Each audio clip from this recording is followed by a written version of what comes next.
ఒకసారి మనం లక్ష్మీనారాయణ గారి దగ్గర వెళ్దాం.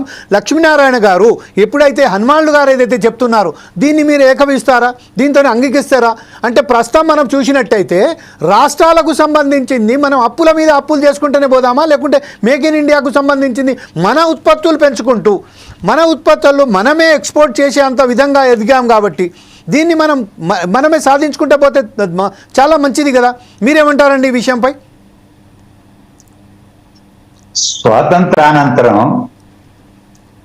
మిశ్రమ ఆర్థిక వ్యవస్థలో భాగంగా ప్రభుత్వ రంగాన్ని పటిష్టవంతం చేసుకుంటూ అభివృద్ధి చేసుకుంటూ భారతదేశ ఆర్థిక వ్యవస్థకు వెన్నెముకగా మార్చుకోవడం జరిగింది.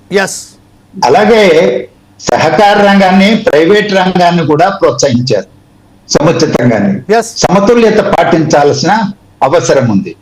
ఇవాళ చూడండి, గడిచిన 10 సంవత్సరాల కాలంగా ఓడరేవుల ప్రైవేటీకరణ, విమానాశ్రయాల ప్రైవేటీకరణ, రైల్వేల ప్రైవేటీకరణ, కడకు సైన్యంలో రిక్రూట్ చేసేటువంటి ఉద్యోగులు, సైనికులు కూడా ప్రైవేటీకరణే, అవుట్ సోర్సింగ్ అయిపోయే పరిస్థితి. కార్మికులంతా కూడా రైల్వేల్లోనే కొన్ని లక్షల ఉద్యోగాలు ఖాళీగా ఉన్నాయి. ఈరోజు ప్రజలకు ఉపాధి అవకాశాలు ఎక్కడి నుంచి వస్తున్నాయి? ఇస్తున్నారా? ఈపీఎఫ్ అకౌంట్లు చూడమంటుకొని అంటున్నారు పెద్దలు. నిజమే, సంఖ్య రీత్యా చూపించడానికి ఈపీఎఫ్ అకౌంట్ను చూపెడతారు. అది కులబద్ద. ఈరోజు అసంఘటిత కార్మికులు కోట్ల సంఖ్యలో ఉన్నారు.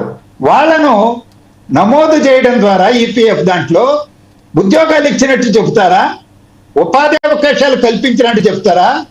మరి 80 కోట్ల మందికి రేషన్ సబ్సిడీతో బియ్యం ఇవ్వాల్సిన దౌర్భాగ్య పరిస్థితి ఎందుకున్నది భారతదేశంలో? ఏ ప్రభుత్వ రంగంలో అయినా 10 ఉద్యోగాలు అదనంగా కల్పించిన చరిత్ర గడిచిన 10 సంవత్సరాల కాలంలో ఉన్నదా? విశాఖ ఉక్కు కర్మాగారం సంక్షోభంలోకి వెళ్ళింది. ఉద్యోగాలు అదనంగా ఇవ్వడం కాదు, కాంట్రాక్ట్ ఉద్యోగులు గోల్లోడు కొట్టి ఓడగొడుతున్నామని చెప్పి ప్రకటన చేశారు. దాన్ని ప్రైవేటీకరిస్తామని చెప్పారు. ఇప్పుడు ఏదో ప్యాకేజీ అంటున్నారు. మంచిదే ఆ మేరకు. కానీ అదనపు ఉపాధి అవకాశాలు ఎక్కడ ఏ పరిశ్రమలో కల్పించారు? ఏ ఎగుమతులు పెరిగాయి?